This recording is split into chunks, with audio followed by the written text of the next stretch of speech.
வணக்கம் வணக்கம்.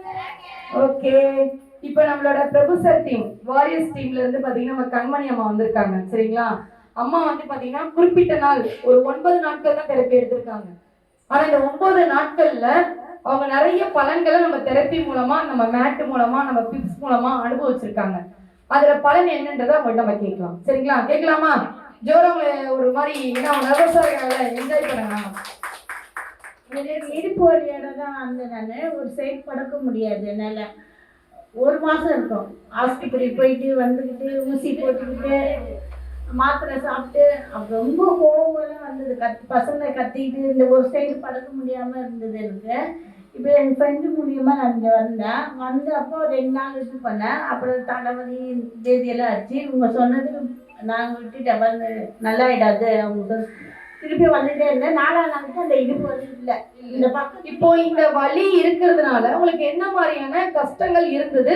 என்ன வேலைகள் செய்யறதுக்குலாம் சிரமப்பட்டீங்க? என்ன மாதிரி வேலைகள் செய்யும் போது இந்த வலி இது செய்ய முடியாது, சாம்பார் தேய்க்க முடியாது, படுக்க முடியாது. மெயினா இந்த சைடு திரும்பி ஒரு சைடா படுத்து வலி வரும் இந்த சைடு.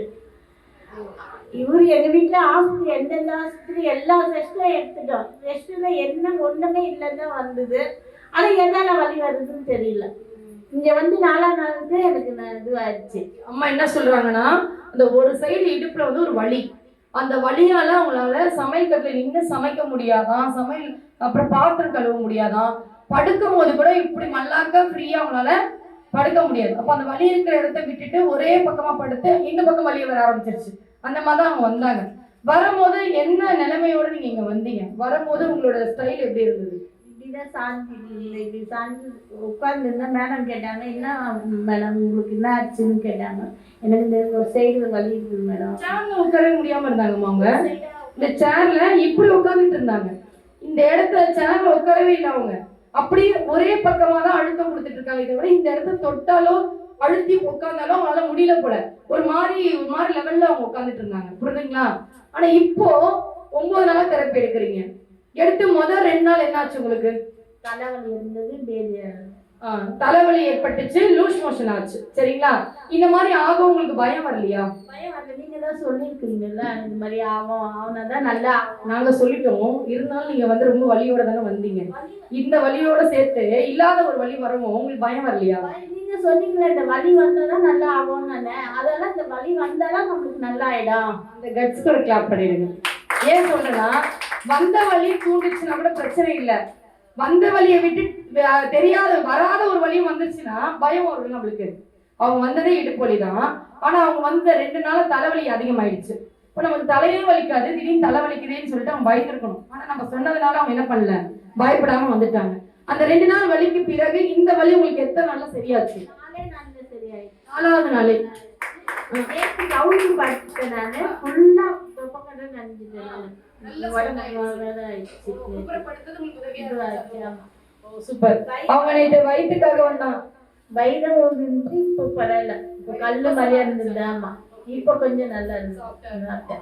அவங்க என்ன சொல்றேன்னா, வயிறு வந்து உபசமா இருக்குமா, கல்லு மாதிரி இருக்குமா. இப்ப அந்த உபசம் குறைஞ்சிருச்சுன்னா அதே மாதிரி வயிறு இப்போ சாஃப்டா இருக்கா, கல்லு மாதிரி இல்லையா, வெயிட்டா இல்லையா வயிறு. சரிங்களா? இப்போ உங்களால வந்து உட்காந்து எழுந்துக்க, சேர்ல உட்கார்றது, நடக்கிறது, இப்போ இருக்கிற வேலைகள்லாம் செய்யறது, அதெல்லாம் எப்படி இருக்கு? நான் எல்லா வேலையும் இப்போ நான் ஃப்ரீயா செய்யறேன். இப்போ சுத்தமா இல்ல, அந்த வலி இல்ல. கிளாப் பண்ணிக்கலாமா? இதான் செராக்கர். இதுதான் நம்ம செரா மேட் செய்யக்கூடிய அதிசயங்கள்ல ஒன்று. சரிங்களா? இப்ப இந்த அம்மா இந்த வலியோட இன்னும் தாழ்ந்து உடம்ப வந்து பிகுன் போட்டுருந்தாங்கன்னா அவங்க நட மாறி இருக்கும், அவங்க ஸ்டைல் மாறி இருக்கும். இந்த ஒரு சைடு மட்டும் தனியா தூக்கிட்டு நரம்ப போய் அழுத்திட்டு அந்த கால வலி வந்திருக்கும். உண்மையா இல்லைங்களா? இப்ப அந்த ஸ்டைல் எல்லாம் இப்ப 9 நாள்ல சரியாயிடுச்சு இல்லைங்களா? எதுல என்ன பண்ணாங்க இவங்க?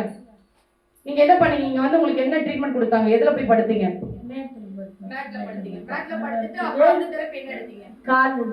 நின்னுதான் எடுத்தீங்களா? நின்னுதான் எடுத்தீங்க. சரி, ஏன்னா கேட்டுக்கிறேன், இதே மாதிரி வலி உள்ளவங்க போய் என்ன பண்ணணும்னு தெரியணும் இல்லையா? மேட்ல போய் படுக்கிறது, பிஃப்ல நிக்கிறது. நின்னாலே இடுப்பு எலும்புக்கு ஸ்ட்ரென்த் வந்துடும். அதனால மேக்ஸிமம் நின்று எடுக்கிறதுக்கு ட்ரை பண்ணுங்க. 85 கிலோ இருந்தா மட்டும் தான் உட்காந்து எடுக்கணும். 85 கிலோ சீக்கிரமா நீங்க வர பாருங்க. அப்படி வந்துட்டு நின்றுட்டு எடுத்தீங்கன்னா உங்க பெல்விக்கு, உங்களோட சப்பை எலும்பு, உங்க தொடை எலும்பு, உங்க இடுப்பு எலும்பு அவ்வளவு ஸ்ட்ரென்த் கிடைக்கும். வலி சீக்கிரமா போகும். புரியுதுங்களா? நின்று எடுக்கும் போது அவ்வளவு பலன் வந்து பிப்ல இருக்கு. அதனால இப்ப அம்மாவுக்கு வந்து பிப்பும் கை கொடுத்துருக்கு, மேட்டும் கை கொடுத்துருக்கு. கிளாப் பண்ணிக்கலாமா? காலெல்லாம் இப்போ நான் சாப்பிட சொன்னேன், கால் நமைக்குது சார்னா உங்களுக்கு நல்லா ஆகுதுதான் எப்படி இது ஆகுது. அன்னைக்கு ஒரு நாள் தான் இருந்தது. அவங்க என்ன சொல்றாங்கன்னா பிப்ல நிக்கும் போது அவங்களுக்கு கால் வந்து நமைச்சல் கொடுக்க ஆரம்பிச்சிருச்சான். புதுசா நின்று அதை தூண்டி விடவும் நாள்பட்ட ரத்த ஓட்டத்தை கிளப்பி விடுறதுனால அந்த கால் வந்து ஒரு மாதிரி வந்து ஊற ஆரம்பிச்சிருச்சு. அந்த நமைச்சல் இருக்கவும் பிரபு சார் கிட்ட கேட்டிருக்காங்க அன்னைக்கே. அது கொஞ்சம் அப்படிதாம்மா இருக்கும், ரியாக்ஷன் ஆகும் அப்படின்ட்டு. அந்த முதல் நாள் மட்டும் ரியாக்ஷன் இருந்தது, அதன் பிறகு அவங்களுக்கு அந்த நமைச்சல் இல்லையா. சரிங்களா? இப்ப பிளட் பரவறதுக்கான அறிகுறி அது. ஓகேங்களா? ரொம்ப நன்றி. இங்க இருக்க மக்களுக்கு என்ன சொல்ல விரும்புறீங்க? உங்களுக்கு கிடைச்ச இந்த ட்ரீட்மெண்ட்டை நீங்க எப்படி பயன்படுத்திக்கிட்டீங்க? அந்த மாதிரி அவங்களுக்கு என்ன சொல்ல விரும்புறீங்க?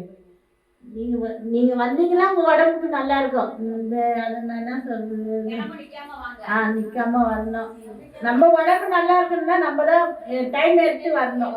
இப்ப இதால உங்க குடும்பத்துல வந்து எல்லாமே சந்தோஷப்படுறாங்களா? உங்க கணவர் எப்படி சந்தோஷப்படுறாரு. ஆமா, அவர் தான் இப்ப வந்து ஆட்டோல இட்டுட்டு வந்து விட்டுட்டு போனாரு. அவங்க கணவருக்கு ரொம்ப ஹாப்பியா இருக்கு. ஏன்னா மனைவி தினம் தினம் வழியில துடிக்கிறதுக்கு இப்போ வழி இல்லாம இருக்கிற மனைவியை பார்க்கும் போது அவங்க கணவர் ரொம்ப ஹாப்பியா இருக்காரு. சரிங்களா?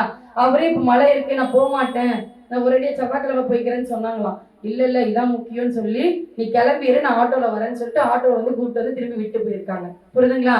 இவருங்களை ஒரு தூண்டுதல் பண்றது யாருன்னா இவங்க கணவர் தான். இந்த தெரபிக்கு அமுச்சு விட்டுட்டே இருக்காரு. அதுக்கான பலனை இவங்க அதிகமா பாத்துக்கிட்டே இருக்காங்க. சரிங்களா? இங்க இருக்கவங்களுக்கு என்ன சொல்றீங்க? தொடர்ச்சியா வந்தா பலன் கிடைக்கும்ன்றீங்க? கண்டிப்பா கிடைக்கும். பயம் கிடையாது. சரி, இப்ப உங்களால உட்கார்ந்து எழுந்துக்க முடியுதா? இப்ப அந்த பெயின் இல்ல. இங்க வரதுக்கு முன்னாடி பண்ண முடிஞ்சதா உங்களால? முடியல. பாத்ரூம்லாம் போகும்போது கஷ்டப்பட்டிருப்பீங்க இல்லையா? முடியாது. இப்ப அதெல்லாம் ஃப்ரீ ஆயிடுச்சு. சூப்பர், நன்றி நன்றி, தேங்க்யூ ஸோ மச், ரொம்ப நன்றி.